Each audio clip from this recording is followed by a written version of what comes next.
Hello guys, Sai here with the second part of my Ascendencies discussion. In the first video I talked about the four int Ascendencies, and in this video I will talk about the warrior Ascendencies, the Titan and the Warbringer. So let's start with the Titan. The Titan actually was kind of spoiled before, so I won't talk too much about this Ascendancy.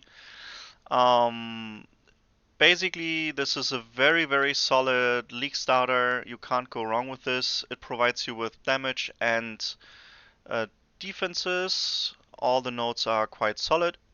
The one thing I don't like about this Ascendancy is that colossal capacity is a thing where you trade Ascendancy nodes for quality of life with a bigger inventory, pick up more items. I don't know. But actually, one interesting thing we can see now is the node behind the inventory slots. So number 5 here, Hawking Form. 50% increased effect of small passive skills. This is actually quite strong. I don't know, we will have to wait and see when we have full access to the full tree how impactful that will be, but maybe the small nodes will be almost as effective as the big nodes, so that yeah, that would be very strong. I don't know. This could potentially be very, very strong, but of course it's a four-pointer because it's gated by the inventory slots. Let's see, the other four-pointers that you can get to is 2 and 3. So the first one, Earthbreaker, gives you a chance to, for slam skills, you use yourself to cause aftershocks. Aftershocks are actually really nice because it's basically double damage. Yeah, very, very good. And then 3 is ancestrally boosted every second slam you use. So ancestral boost means that you do 20% more damage and 20% more area of effect. I don't know. I think 2 is very good, but this node, this four-pointer, I actually don't know if I would take that. Let's see the other options. One is 50% more armor from equipped body armor. So from PoE 1, this is actually downgraded. In PoE 1, it was double. This is 50% more, but should still be quite strong. 6 and 7 is a four-pointer. This was the stun thing. So, crushing blows. Crushing blows cause a heavy stun on enemies that are primed for stun. So instead of a normal stun, you do a heavy stun, and heavy stun means that the enemies completely fall over.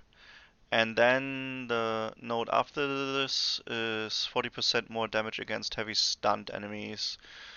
How good this will be, we will see, but I assume you will be quite good at stunning, so this should be up quite often.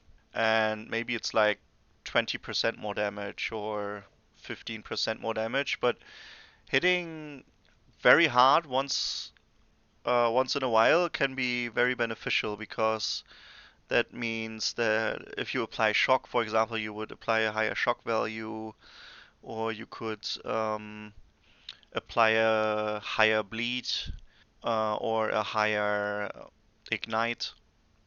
So hitting hard, way harder than normal, can be better than hitting a little bit harder every time.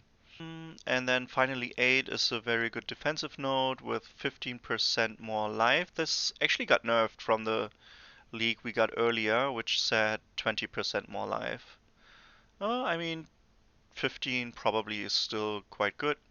So the Titan doesn't have a good recovery defensive node, but very good mitigation and max hit defensive nodes with the more life and the more armor.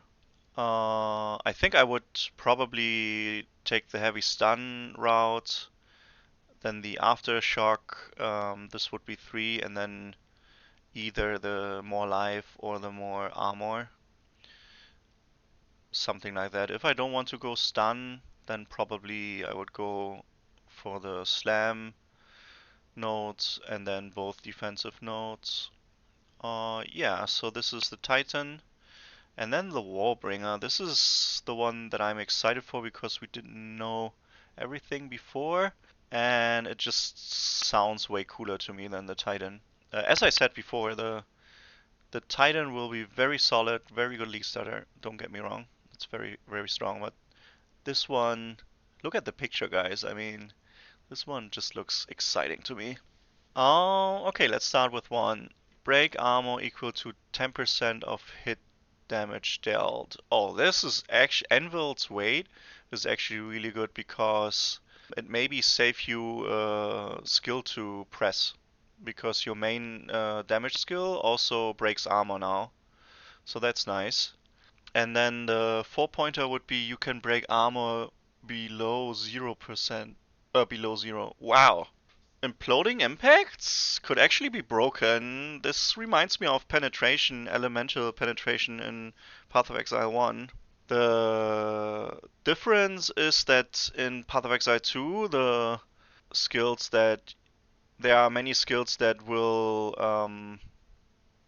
remove the armor break to deal more damage. So maybe with this one, you actually don't want to use skills that remove the armor break from enemies and instead just keep on removing the enemy's armor below thousands and then keep on doing more damage and more damage. It's like ramping damage, kinda. Very interesting.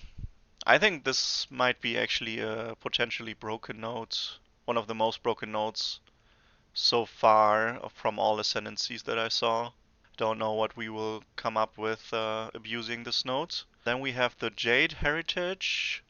So I wonder if this tells me what I can do with Jade. Consumes all stacks of Jade to grant a buff for a duration that absorbs all damage from hits up to a maximum based on the amount of Jade consumed, while in case you cannot move or perform actions.